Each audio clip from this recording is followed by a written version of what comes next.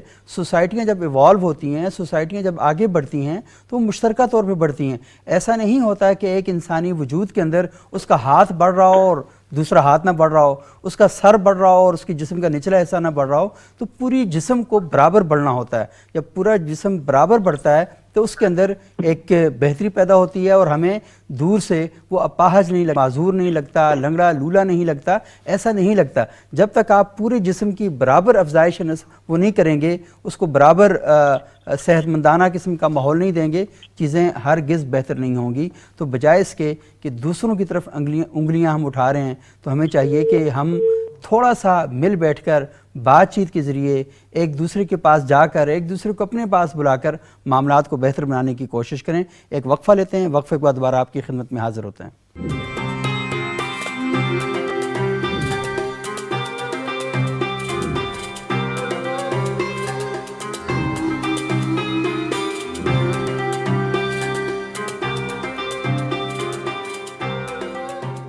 ناظرین، وقفے کے بعد ایک بار پھر پروگرام ابتدا میں خوش آمدید. آج ہم گفتگو کر رہے ہیں پاکستان کے اندر کچھ ایسے واقعات پیش آ رہے ہیں کہ جو پوری دنیا میں پاکستان کا اور اہل پاکستان کا چہرہ مسخ کر رہے ہیں، اور پاکستان کے حوالے سے جو آلریڈی پریشانیاں ہیں اس میں اضافے کا سبب بن رہے ہیں.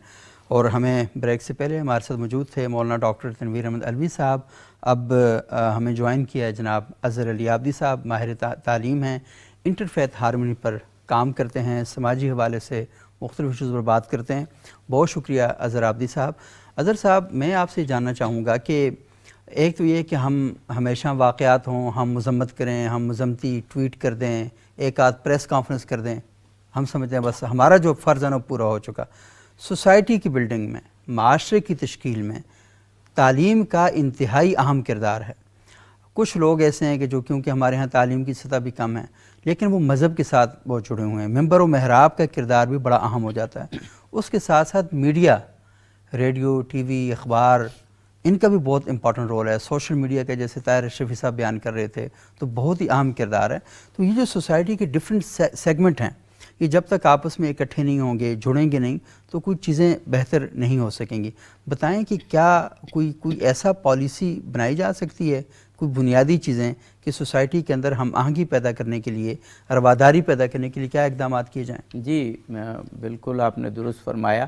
میں تو جب پاکستان کا قیام ہوا تھا اس میں قائد اعظم کی مثال دینا چاہوں گا کہ جب لارڈ ماؤنٹ بیٹن نے 14 اگست کو انتقال اقتدار ہو رہا تھا تو یہ کہا کہ اکبر بادشاہ کی روایت پہ عمل کرتے ہوئے آپ رواداری اختیار کریں اور دیگر مذاہب کے لوگوں سے بردباری اور حسن اخلاق سے پیش آئیں.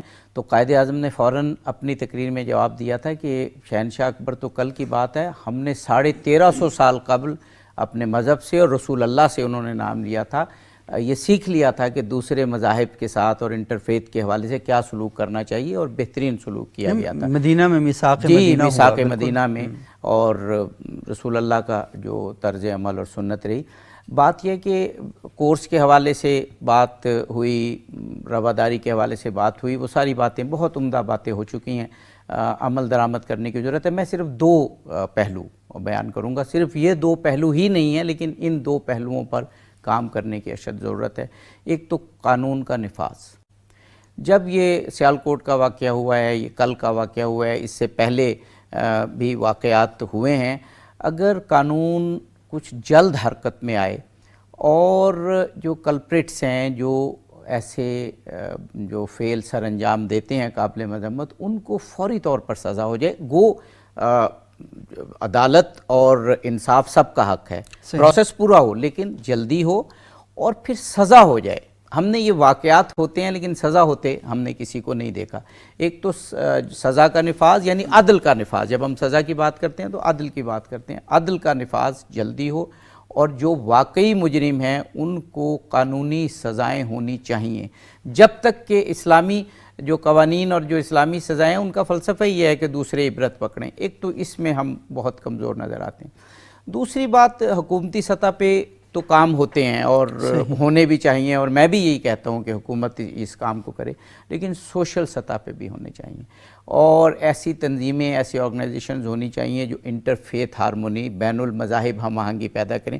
ہم نے پاکستان میں اور بھی ہوں گی، ہم نے ایک تنظیم بنائی ہے فورب کے نام سے، جس میں چرچ آف انگلینڈ کے ہیڈ بھی ہیں، جس میں ہمارے ہندو رہنما بھی ہیں، جس میں ہمارے مسیحی برادران بھی ہیں، اور بھی جتنے بھی سیکٹ پاکستان میں بستے ہیں. اور پچھلے دنوں ایک پادری صاحب کا قتل ہوا پشاور میں، تو ہم وہ آرگنائزیشن جو ہے وہ وہاں پر ہم گئے اور چرچ میں گئے، ان کی دلجوئی کی اور ان کو اس سے بڑا حوصلہ ہوا.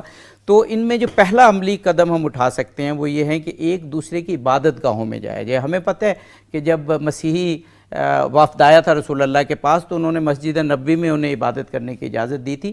تو ابھی عبادت نہ صحیح لیکن ایک دوسرے کی عبادت گاہوں میں جا کے وہ پروسیجر دیکھیں، ہر ایک اللہ کی عبادت کر رہا ہے. ویسے یہ بھی ہوا پاکستان میں، یہ ہوا کہ جب پشاور میں مسیحی جو پادری تھے ان کا قتل ہوا تو اس کے بعد پاکستان کے کئی علماء اکرام، طاہر اشرفی صاحب بھی ان میں شامل تھے، بلکہ وہ ابھی ہوتے تو ہم ان سے ذرا یہ بات جی ہم بھی گئے، اور اس سے پہلے اور اس کے بعد تو وہاں پر جا کر انہوں نے بات کی. ایک سوال کھڑا ہوا کہ کیا آپ اپنی عبادت گاہوں میں بھی ان کو اجازت دیں گے کہ وہ کریں؟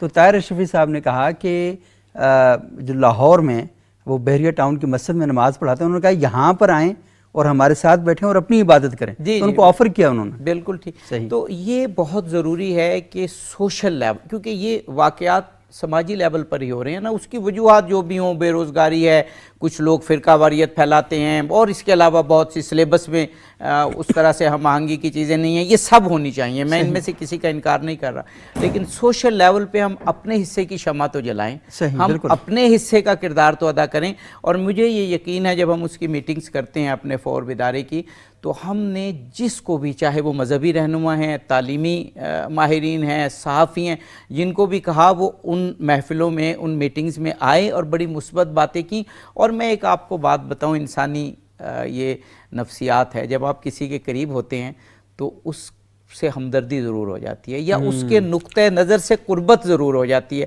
یہ تمام مذاہب کے لوگ پاکستان میں آپس میں ملیں تو یہ جو واقعات ہو رہے ہیں، یہ مجھے یقین ہے کہ ایسے حلقے، ایسی شخصیات، ایسے علماء، ایسے دانشور، ایسے مذہبی رہنما ضرور ڈیولپ ہوں گے کہ جو ان واقعات کی مذمت کریں گے اور سوسائٹی کو نارملائز کرنے میں اپنا کردار ادا کریں گے. اور یہ دیکھیں، یہ بڑی اہم بات ہے کہ ہم یہ بات تو کرتے ہیں نا کہ صرف مذہبی لوگ جو ہیں وہ آپس میں اکٹھے ہو جائیں. اصل چیز تو یہ ہے کہ سوسائٹی کے اندر مختلف قسم کے طبقات ہیں، اور وہ جو مختلف طبقات ہیں، کیونکہ شیعہ سنی اختلاف رہے گا، 1400 سال سے اگر آپ ختم نہیں کر سکے تو آگے بھی نہیں کر سکتے. ہندو ہیں، مسلمان ہیں، ان کے درمیان اختلاف رہے گا، بہت سے بنیادی اختلاف ہیں وہ رہیں گے، لیکن ہندوستان میں اس اختلاف کے ساتھ مسلمان بس رہے ہیں نا، بالکل جی رہے ہیں. ہمارے ہاں یہ جو اختلاف ہے 1400 سال سے ہے، لیکن اس اختلاف کے ساتھ لوگ جی رہے ہیں نا. یہ جو آپ نے بات کی نا، یہ قرآن پاک میں یہ بات بیان ہوئی ہے کہ دوسرے مذاہب کے لوگوں کو کہا گیا کہ جو ہم میں مشترک چیز ہیں، مثلا ایک مشترک چیز خدائے واحد کی عبادت ہے، بہت سارے مذاہب تعالوا الی کلمۃ سواء بیننا وبینکم الا نعبد الا اللہ، تو وہ اس کا مطلب ہے قرآن ہمیں یہ بتاتا ہے کہ سوسائٹی کے ڈیفرنٹ سیگمنٹس کے ساتھ مشترکات تلاش کریں. یہ بنیاد میرا اگر ایک جملہ آپ کہنے کی اجازت دیتے نا پورے پروگرام میں کہ آپ ایک جملہ کہہ سکتے ہیں، تو میں یہی جملہ کہتا ہے کہ خدا را مشترکات تلاش کریں، اختلافات تلاش نہ کریں. ہاں، مشترکات آپس میں تلاش کریں، اور زندہ معاشرے آپس میں اختلاف کرتے ہیں. میں اور آپ بیٹھیں گے، ہمارا آپس میں اختلاف ہوگا، یہ بڑا فطری امر ہے. جی بالکل، کیونکہ ہم اختلاف نہیں کریں گے تو یہ کیسے ممکن ہے؟ جی ترقی نہیں ہوگی. دو ہی صورتیں ہو سکتی ہیں. اختلاف کرنے والا اگر کسی جگہ پر اختلاف نہیں ہو رہا تو دو صورتیں ہو سکتی ہیں. ایک تو یہ ہے کہ یا تو وہ بندہ منافقت کی وجہ سے اختلاف نہیں کر رہا کہ اس سے کوئی فائدہ لینا ہے، یا دوسری بات وہ اتنا کن ذہن ہے کہ اسے نیا کوئی سوال ہی دماغ میں نہیں آ رہا.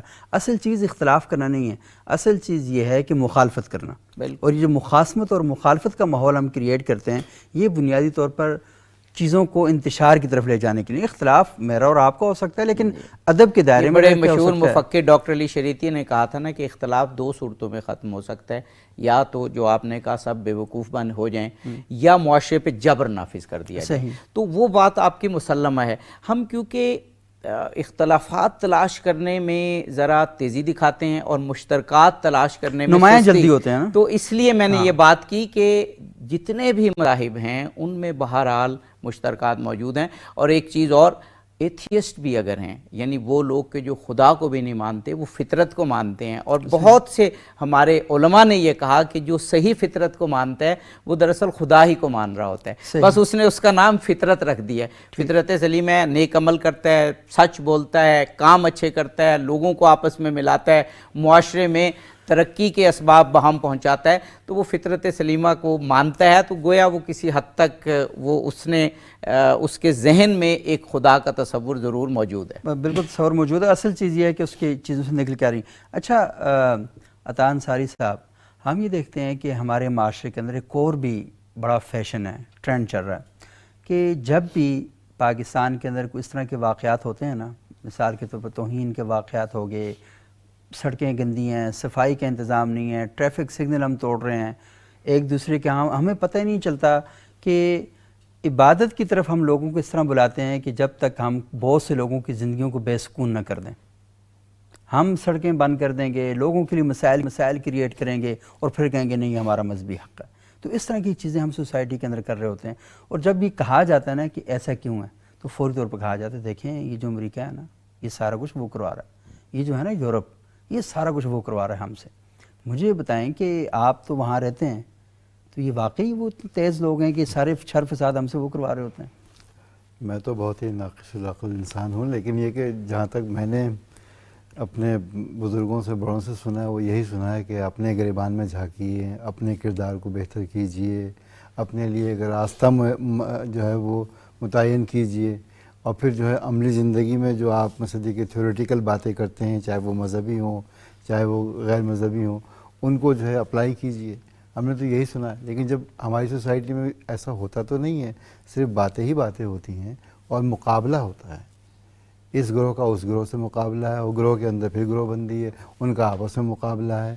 وہ توہین رسالت کے معاملے میں بھی جو ہے وہ رویہ کچھ اسی طرح کا لگتا ہے. ہاں، بہت سے معاملات ایسے آئے، جیسے خوشاب میں بینک مینیجر کا قتل ہوا تو اس نے کہا جی توہین رسالت کی ہے، پتہ چلا جی اس کو ڈیوٹی پہ نہیں آ رہا تھا، کام نہیں کر رہا تھا. تو بہت آسان سا کام ہے کہ مذہب کا ایک الزام لگا دو اور باہر نکل کے نعرے لگاؤ، سوسائٹی آپ کے ساتھ کھڑی ہو جائے گی. کہ ان ایشوز پہ جس طرح ہم نے پہلے بات کی ہے کہ مذہب کا جب آپ ساتھ ہیں تو سب کچھ چھوڑ کے آنے کے لیے تیار ہو جاتے ہیں. تو ابھی ہم اپنی سوسائٹی میں اگر ہم دیکھیں، پاکستانی معاشرے میں اگر ہم دیکھیں، تو یہ جو نہایت افسوسناک جو واقعات پشت در پشت پیش آ رہے ہیں مسلسل.